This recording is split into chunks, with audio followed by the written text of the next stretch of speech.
আমাদের দেশে এটা একটা সুযোগ এসেছে, জুলাইয়ে রক্ত এবং প্রাণের মধ্য দিয়ে একটা নতুন সম্ভাবনা তৈরি হয়েছে। আমাদের দেশে এটা একটা নতুন সুযোগ তৈরি হয়েছে। আমাদের প্রধানমন্ত্রী, রাষ্ট্রনায়ক, দেশনায়ক তারেক রহমান যেভাবে রাষ্ট্র মেরামত করে একটা নতুন সম্ভাবনাকে উনি তৈরি করতে চাচ্ছেন, হি ডাজ মিন বিজনেস, এটাকেও আমরা কিন্তু একটা সুযোগ হিসাবে কাজে লাগাতে পারি।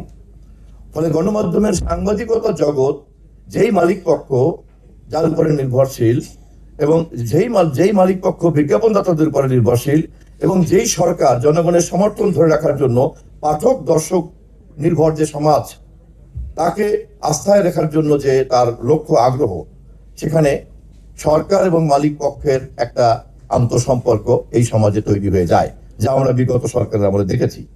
সরকার এবং মালিক পক্ষে এক হওয়ার কারণে তারপরে কিন্তু পুরো ব্যাপারটার একটা নিয়ন্ত্রণ চলে যায়, কিন্তু সেখানে গিয়েছেও সেখানে। এবং বড় বড় গণমাধ্যম, বরঞ্চ নেপথ্যে দেখা গিয়েছে গণমাধ্যম জানা তার চেয়ে অনেক বেশি বড় বড় মিডিয়া হাউসের, বিজনেস হাউসের মিডিয়া আউটলেট। ফলে একটা বিরাট বিজনেস হাউসের মিডিয়া আউটলেট হওয়া এক জিনিস, আর একটা বড় মিডিয়া হাউস হওয়া কিন্তু আর এক জিনিস। এই সমস্যাগুলিকে যদি আমরা খুব ভালোভাবে বুঝি, তাহলে আমি মনে করি যে সমস্যার সমাধান করা খুব যে কঠিন তা না। সাংবাদিক বন্ধুদের এই সমাধান করার জন্য যেই জনমত তৈরি করা দরকার, সেই জনমতের জন্য যদি আপনারা সরকারের এই সদিচ্ছা, দেশের ঐতিহাসিক প্রেক্ষাপটে আমাদের জন্য যে সুযোগ, এবং এটাকে কাজে লাগিয়ে আমরা যদি কাল্পনিকভাবে এভাবে চিন্তা করি যে হ্যাঁ, মালিক পক্ষকে আমরা এই শিল্প জগতে উৎসাহ বোধ করবেন, বিনিয়োগ করবেন, এরকম একটা পরিবেশ সরকার তৈরি করতে পারছে, তাহলে মালিক পক্ষ কিন্তু তার বিনিয়োগ বজায় রাখবেন। কারণ মালিক পক্ষ যদি সংবাদপত্র শিল্পের জগতের মুনাফার বিনিয়োগ এবং মুনাফা নিশ্চিত না পান, আমি যদি ধরে নেই যে কোনো ধরনের উদ্যোক্তা পাওয়া গেল না, তাহলে এই জগৎ কোথেকে থাকবে? তাহলে কি সরকার শুধু মালিক হবে? এটা কি সম্ভব? পৃথিবীর কোথাও কি আছে? তা হবে না। তাহলে মালিক পক্ষ যাতে এখানে থাকেন, সে তার জন্য কিন্তু আবার দেশে যদি প্রকৃত অর্থেই একটা বেসরকারি খাতের অর্থনীতি যদি আপনার গতিশীল না থাকে, তাহলে বিজ্ঞাপনদাতা কোথায় পাবেন? বিজ্ঞাপন আসবে কোত্থেকে? মালিক পক্ষ এখানে কেন ইনভেস্ট করবেন? আর তো কোনো সোর্স নাই ইনকামের। আর সাধারণ পাঠকটা হচ্ছে সংবাদের বস্তুনিষ্ঠ এবং গ্রহণযোগ্যতার কারণে এখানে ভিড় করবেন, সেটা ডিজিটাল প্ল্যাটফর্মে করুন, সেটা ইলেকট্রনিক প্ল্যাটফর্মে করুন, অথবা সেটা হার্ড কপি পাঠ করেই করুন। তাহলে এখানে যত কোটি কোটি কোটি কোটি মানুষ ভিড় করবে, তত বেশি কিন্তু মালিক পক্ষ এবং বিজ্ঞাপনদাতাদের কিন্তু সংযোগ থাকবে। এই পুরো ব্যবস্থাটাকে আমরা যদি একটা রেগুলেশনের মধ্যে আনতে পারি, নট কন্ট্রোল, সেই রেগুলেশনের মধ্যে আনতে পারি, এবং প্রত্যেকের যার যার ন্যায্য পাওনা, মালিকের ন্যায্য পাওনা, মালিকের ন্যায্য ব্যবসায়িক পরিবেশ, মালিকের ন্যায্য মুনাফা নিশ্চিত করা, এবং বিজ্ঞাপনদাতাদের বেসরকারি উৎপাদন অর্থনীতি বান্ধব যে রাজনীতি, সমাজ, পরিবেশটাকে নিশ্চিত করা, এবং তখন কিন্তু স্বয়ংক্রিয়ভাবেই এই জগতের সাংবাদিকরা একটা ওয়েজ বোর্ডের মধ্যে আসবেন, সেখানে তারা মর্যাদাবান বেতন পাবেন, তার পরিবেশের নিশ্চয়তা পাবেন। মালিক পক্ষে এই চুক্তিতেই কেবলমাত্র তখন শিল্পের সমস্ত ধরনের লাইসেন্সগুলি তিনি পাবেন, অথবা তিনি ধরে রাখতে পারবেন। বিজ্ঞাপনদাতারাও যার যার মতো করে যখন কাঠামোতে থাকবেন, এবং তার ইনকাম অনুযায়ী যখন তিনি আরো বেশি বেশি করে পণ্য উৎপাদন করতে পারবেন, তখন সেখানে বিজ্ঞাপনের প্রবাহ বাড়বে। তখন সরকার এই সকলের ন্যায্য স্বার্থকে নিশ্চিত করার মধ্য দিয়ে সাংবাদিকতার পেশার নিরাপত্তা এবং মর্যাদাকে বৃদ্ধি করার জন্য এই মহলগুলিকে তখন অ্যামিকেবলি, নট প্রেশার, অ্যামিকেবলি কিন্তু তখন একটা সেটেলমেন্টে আসতে পারবেন। এই ক্ষেত্রে আমি ব্যক্তিগত একটা মত বলে রাখি যে প্রথমেই আমি চেষ্টা করছি, এবং সরকারের অনেকেই ব্যাপারে একমত, যে সাংবাদিকতা পেশা এবং সংবাদপত্র শিল্প জগৎকে একটা ভিন্নভাবে বিবেচনা করা যায় কিনা। কেননা অন্য কোনো পণ্য উৎপাদনের মতো মুনাফার প্রবৃত্তিটা কিন্তু এখানে চক্রের এরকম না। তাহলে মুনাফা না থাকলে উদ্যোক্তা থাকবে না, তাহলে কি এই জগৎ থাকবে না? তাহলে এই জগৎকে ধরে রাখার জন্য, এবং এখানে বিনিয়োগকারীদেরকে ধরে রাখার জন্য, এবং তার মুনাফার প্রভাবকে ঠিক রাখার জন্য আমাকে প্রথমে একটা ইকোসিস্টেম ডেভেলপ করতে হবে। এটা যদি আমরা করতে পারি, আমি মনে করি যে তখন ওই মালিকও কিন্তু তার মুনাফা নিশ্চিত হওয়ার কারণে আপনার সাংবাদিকদের স্বাধীনতা দেওয়া, মর্যাদা দেয়া, ওয়েজ বোর্ড দেয়া, তাকে নানান রকম ইনসেন্টিভ দেয়া, এর বাইরে আপনার আবার সমাজে সেরকম সম্মান মর্যাদা তো আছেই। কারণ এটা এমন একটা পেশা যা সরকার, মালিক, অর্থনীতি, সমাজ, রাষ্ট্র সকলের জন্য কিন্তু এটা খুব জরুরিভাবে দরকার হয়ে পড়বে।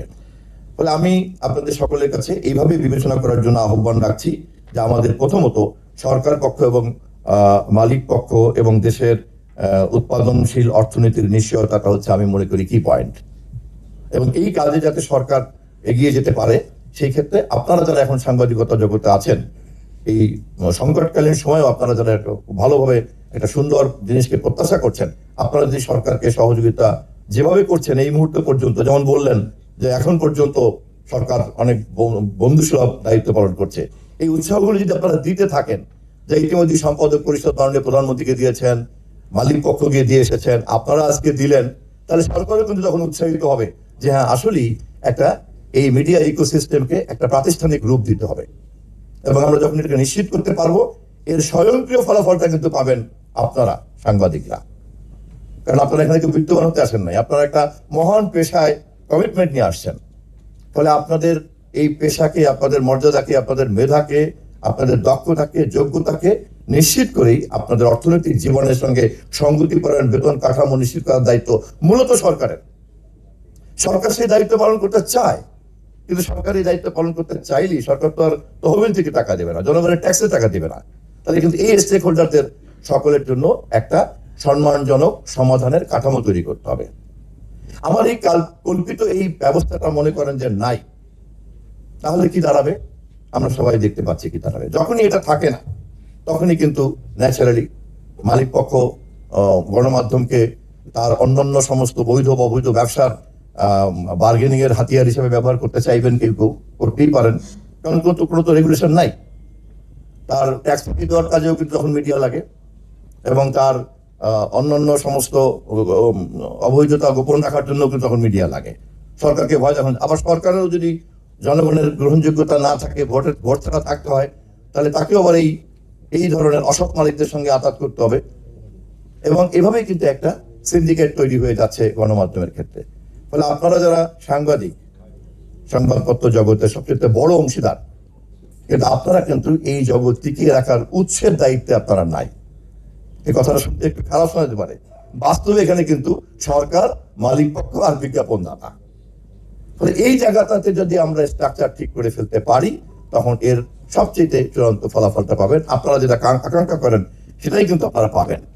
আমি আপনাদেরকে শুধু এটুকু বলতে চাই যে এই মুহূর্ত পর্যন্ত আমি সরকারের পক্ষ থেকে, মাননীয় প্রধানমন্ত্রীর পক্ষ থেকে আস্থা নিয়ে বলতে চাই যে আমরা খুব দ্রুত এরকম একটি টেকসই এবং গতিশীল, দায়িত্বশীল, সর্বোচ্চ স্বাধীনতা ভোগকারী গণমাধ্যম প্রতিষ্ঠা করতে দৃঢ় প্রতিজ্ঞ।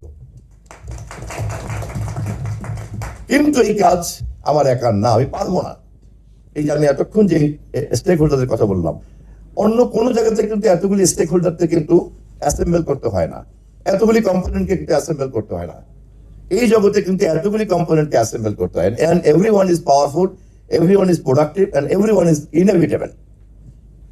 ফলে এই কাজটা সরকারকে একটা ম্যানেজারিয়াল রোল থেকে করতে হবে, ম্যানেজমেন্টের জায়গা থেকে করতে হবে। It's not only the authority, হ্যাঁ বলে দিবে এটা করো, এটা করো, এটা করো না, নট দ্যাট।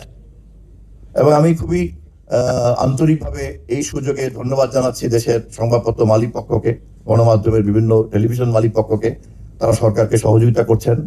আমি ধন্যবাদ জানাচ্ছি দেশের অন্যান্য সংশ্লিষ্ট সকল মহল, বোদ্ধারা, যারা সরকারের এই উদ্যোগকে এই পর্যন্ত উৎসাহ দিয়ে চলছেন।